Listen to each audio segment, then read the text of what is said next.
जय हिंद। प्रणाम करता हूं आप सभी को। आज बात करते हैं हिंदुस्तान के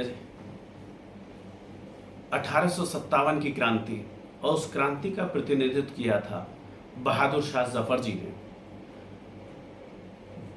बेहद शानदार व्यक्तित्व और उससे भी जानदार दमदार उनकी शायरी, और इतने के बावजूद वो जिस उम्र में लोग कहीं संसार से विदा होने के सपने देखते हैं, उन्होंने प्रतिनिधित्व किया था हमारे देश की आज़ादी की क्रांति का। और उस आज़ादी के क्रांति का बहुत सुदृढ़ता के साथ उन्होंने उसका प्रतिनिधित्व किया। वो तड़पते रहे। इतनी तड़पन तो शायद बहुत कम लोगों ने जीवन में देखी होगी जितना वो अपने वतन की मिट्टी के लिए तड़पते रहे।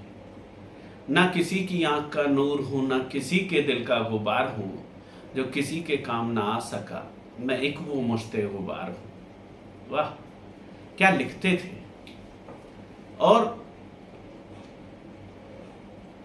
एक गाना आप सभी ने सुना होगा कि तेरे दामन से जो आए उन हवाओं को संभाल, तेरे दामन से जो आए उन हवाओं को संभला, चूम लूं मैं उस जुबां को जिस पे लिखा तेरा नाम।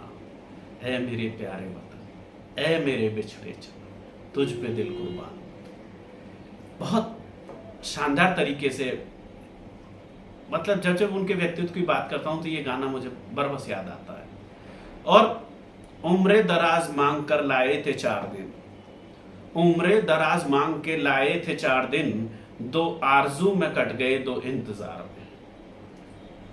उनकी लिखी अंग्रेजों के द्वारा प्रतिबंधित यह गजल कि उम्रे दराज मांग के लाए थे 4 दिन, 2 आरजू में कट गए 2 इंतजार में। और दिन जिंदगी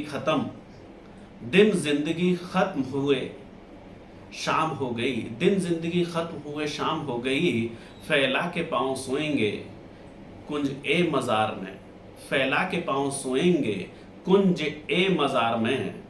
कितना है बदनसीब जफर दफन के लिए, कितना है बदनसीब जफर दफन के लिए, 2 गज जमीन भी ना मिली कुएं यार में, 2 गज जमीन भी ना मिली कुएं यार में। दिले महबूब की गली, अपने वतन की मिट्टी में जिन्हें 2 गज जमीन भी नसीब नहीं हुई, वो इस देश की मिट्टी के लिए, देश की आज़ादी के लिए संघर्ष करते रहे। और एक से बढ़कर एक गजल उन्होंने लिखी। ना किसी की आंख का नूर हूं, ना किसी के दिल का गुबार हूं, लगता नहीं है दिल मेरा उजड़े दयार में। और साहब, उस हिंदुस्तान के बेटे की अंग्रेजों ने जम करके परीक्षाएं ली। उनसे पूछा गया कि आप क्या खाना चाहते हैं, तो हिंदुस्तान के बेटे ने कहा कि मुझे किसी अनिष्ट की आशंका हो रही है।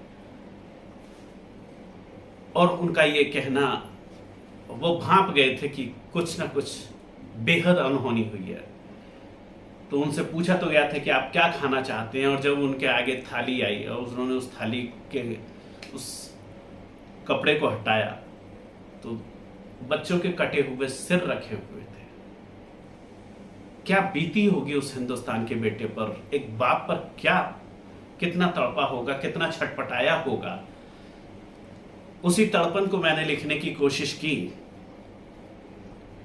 कि जफर के आगे बेटों के सिर रखकर भेजे थाली में, जफर के आगे बेटों के सिर रखकर भेजे थाली में, मासूम मोहब्बत चीख रही थी थाली की उस लाली में। अरे कटे सरों को देख बाप का हिला कलेजा होगा, आफताब और महताब को गोद सहेजा होगा। अरे कटे सरों को देख बाप की छाती फटती होगी, मासूमों की रूह बाप की गोद भटकती होगी, मासूमों की रूह बाप की गोद भटकती होगी।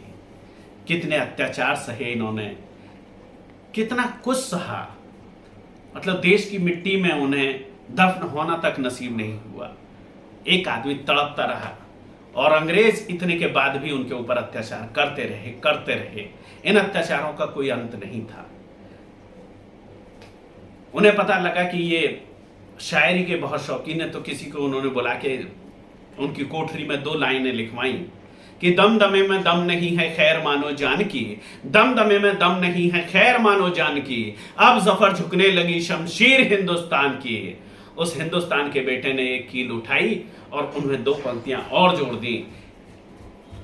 उस हिंदुस्तान के बेटे ने एक कील उठाई और उसमें 2 पंक्तियां और जोड़ दी कि दम दमे में दम नहीं है खैर मानो जान की, अब जफर झुकने लगी शमशीर हिंदुस्तान की। अरे गाजियों में बू रहेगी जब तलक ईमान की, तख्ते लंदन तक चलेगी तेग हिंदुस्तान की, तख्ते लंदन तक चलेगी तेग हिंदुस्तान की। जय हिंद, जय भारत,